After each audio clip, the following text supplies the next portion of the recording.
Welcome back to an episode. We are again in front of the galaxy map, and we are, well, going to finish some side missions. Let's just get rid of Eden Prime real quick and jump to a different environment. So all of this is at 100%, which is great. And I'm looking for something called the Shriek Abyssal. That might even be somewhere over here in the Apien Crest, somewhere near the Turian Primarchs and whatnot. So let's just quickly go back and refuel. Then we are... Actually, I wanted to finish some side missions on the Citadel, but right now I don't think that I actually need to do that.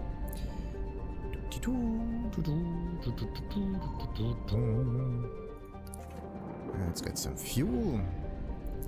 Why is there nothing to look in here? Like, nothing in here is at 100%. It's so weird. So, let's see. Apien Crest.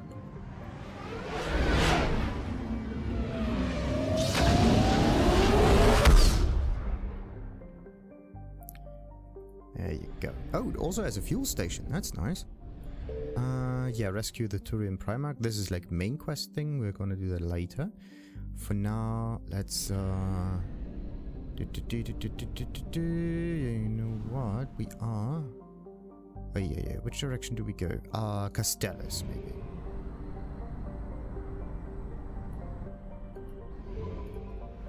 There you go. And we are flying through the whole asteroid belt.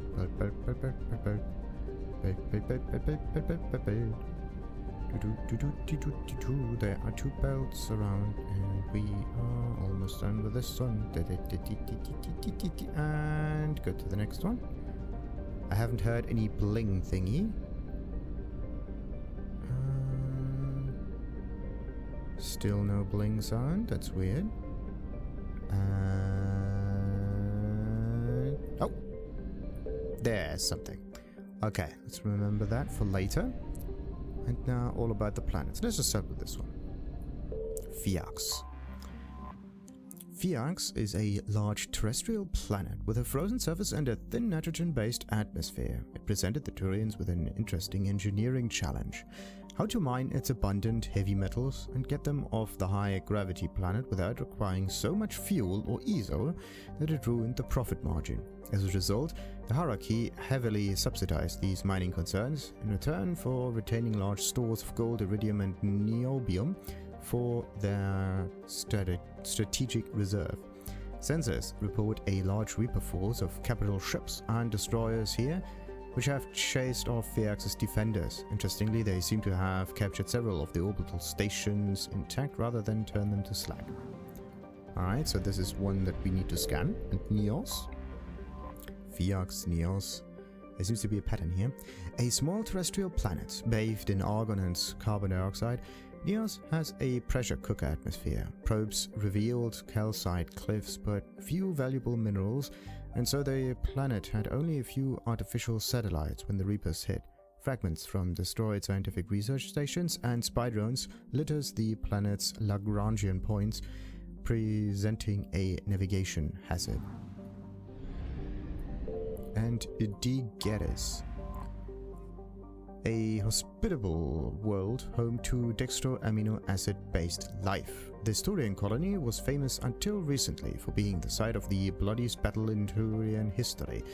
During the Krogan rebellions, a warlord named Drakendal took the fight to the Palavan's home cluster, bombarding the modestly defending Digeris when reinforcements came to intercept him. Dal's navy put their rear to Digeris so that stray shots would hit the planet. The Turians won despite this severe handicap, using countless fighters and cruisers to take down the Krogan dreadnoughts. Today, the Turian fleet holds Digeris in a stalemate. The Reapers, concentrating on Palavan and elsewhere, sent a relatively light force to take the planet, which the Turians repelled.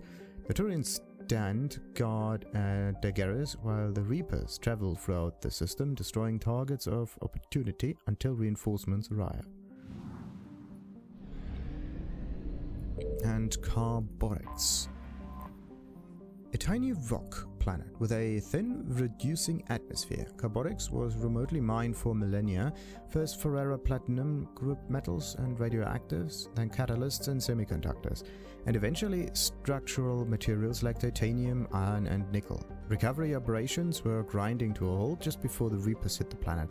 The tech turned orbital stations and the Turians' early warning satellites into molten metal. And Iritum. Iritum is a moderate-sized hydrogen-helium gas giant with clearly visible rings. Reaper capital ships have pounded the system's moons, methodically destroying the colonies here and dismantling the infrastructure. The star chart extolling the natural beauty of the ring seems inappropriate now. Alright, now, time for us to search for things. I don't wanna... Signal confirmed. Too many. The thing is... Okay, there's no others coming. But we got 3 of them right now. Let's start this one. It's right there, supposedly. What now? I think I missed it. No, that's it. Was pointing in the wrong direction. So what's it? Citadel, banner of the 1st Regiment. And the banner of the 1 artifacts. Okay, a banner. It's a banner. That's what it's good for. There's nothing over here. Maybe on the big planet. Oh no, wait. Yeah. This is there to investigate the thing, get some fuel back so we can fly back again. 100%. Okay, so we got it. Jamai? No. Castellus is done. That's 40%. 40%, 40%, and 20% somewhere over there. It's a weird number, actually. It should be 30 or something. Or maybe it just counts... Wow. Or maybe it just counts, like, overall, things of interest. That is definitely a little bit much. There's this little one thing here. Look at that. Pheiros. Pheiros is an asteroid tower near the... No, again. Pheiros is an asteroid toward near the Class B blue giant Jamai, to serve as a terrestrial military base in a system devoid of planets. A vast array of solar collectors absorb energy from the star and beam it to receptors near the tidally locked asteroid's terminator zone. Beneath the surface, dozens of particle accelerators generate anti-protons for starship fuel. The Reapers sent a substantial force to Gemma's system, but found that the Turians were capable and prepared to defend their armada's fuel source. Warning messages say the Reapers are still present in the system, awaiting reinforcements. At present, the Turians can still refuel, but only because the committed forces here that could otherwise have defended Palawan. Alright. I found something. Wait, what? There are 3 things here? That's interesting. That's weird. So we got ourselves 800 units of fuel. Gotta be kidding me. What about this thing? Another wreckage. Also even more. Really? 2 times fuel? That's kind of cheating. I mean, it's supposed to be a fuel source environment, but still. It feels wrong. Turian 79th Flotilla. War asset acquired. Now it should be at 100%. Yes. So that means that system is also done for, and we are at 100% assets recovered. Okay, that means that Trebia has nothing. Which is weird. So, let's read the whole stuff, starting from Datriox. Datriox is a small rock and ice planet with an extremely thin nitrogen-based atmosphere. Exploited for its metal deposits, the planet's iridium was marked as part of Palawan's strategic reserve during the Krogan rebellions. Its facilities have been maintained to this day. Scans indicate the Reapers did not destroy the surface facilities. It is possible they either did not see them as a threat or plan on using them for their own purposes. A few Reaper destroyers serve as a skeleton crew here, backed by the capital ship in case the Turians attempt to retake the planet. And what do we have here? Oh, it's a large planet. Benai. It's a moon, okay? Palaven. The only thing on this planet that isn't silver are the Turians. It's all too clear they are made of steel. These were Alliance heroes, John Grisham's impressions of the Turian homeworld Palaven, seen by humans for the first time following the First Contact War. The Turians' martial attitude permeates every aspect of Palaven society, from architecture to art to politics. It's no surprise that their homeworld was never occupied by an invading force until now. The Reapers, aware of their enemy's reputation, brought overwhelming force to Palaven, and did not hesitate to bombard cities that resisted, and all of them resisted. The dust and smoke from pulverized cities is now a breathing hazard across much of the planet. Water and power supplies have all but vanished. Still, the fight here has cost the Reapers dearly. Alliance Travel Advisory: Palaven's weak magnetic field means solar radiation levels are greater than those found on other habitable worlds.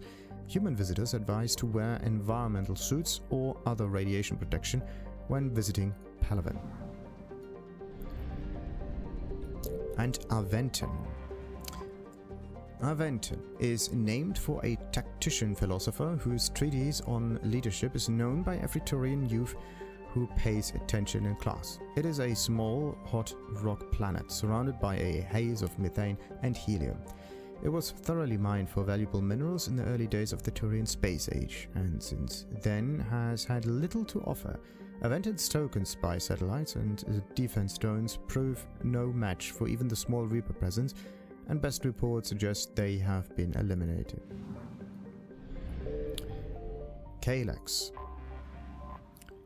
Like nearby Aventon, Castellus was named for an ancient philosopher and author. But where Aventon wrote for the military leaders of tomorrow, Castellus focused on those who feed, clothe, heal, and arm the soldiers. Her enormous tome service features a lengthy chapter on laws that formed the basis for the Turian concept of citizenship tiers. Castellus is lower in temperature than Aventon, and its minerals were thus exploited first. The Turian defense on Castellus are not completely destroyed, which is unusual. It may be that remnants of the scattered Turian fleet regrouped using the planet for cover and eliminated the satellites hunting Reaper destroyers before their mission was complete. More likely, the destroyers found a way to compromise the defensive through wireless hacking, and the unmanned drone present now obey them. Interesting. And then there's a little Impera planet.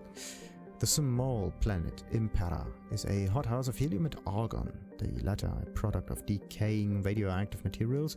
Robo-mining was once lucrative here, but like the rest of the solar system, the only remaining veins are inaccessible by cost-effective means. The planet is named for Atrin Impera, the Turian Machiavelli, whose ambitious political philosophies led to her reign as regent in the continent-spanning Nealin Empire for more than a decade. She famously combined citizenship tiers with a meritocracy rather than a caste system, which served to strengthen her empire. This practice fell in and out of favor for centuries before rivals early in the Turian age of nation-states. The Reaper invasion largely ignored Impera, sending only a token force to destroy the scientific equipment around the planet. And Asinus. Or Asenus. Asenus is a hydrogen-helium gas giant that was home to a substantial Turian garrison defending the planet's fuel infrastructure. It once held a distribution center for anti-proton-based fuel, as well as the more common helium-3 collectors. The garrison is now gone. The Reapers drove the Turians off and destroyed all available machinery. The Reapers appear to have moved on. A few Volus ships are now visible, likely present to scavenge the wreckage. Nothing on there. Interesting. And let's get some fuel back.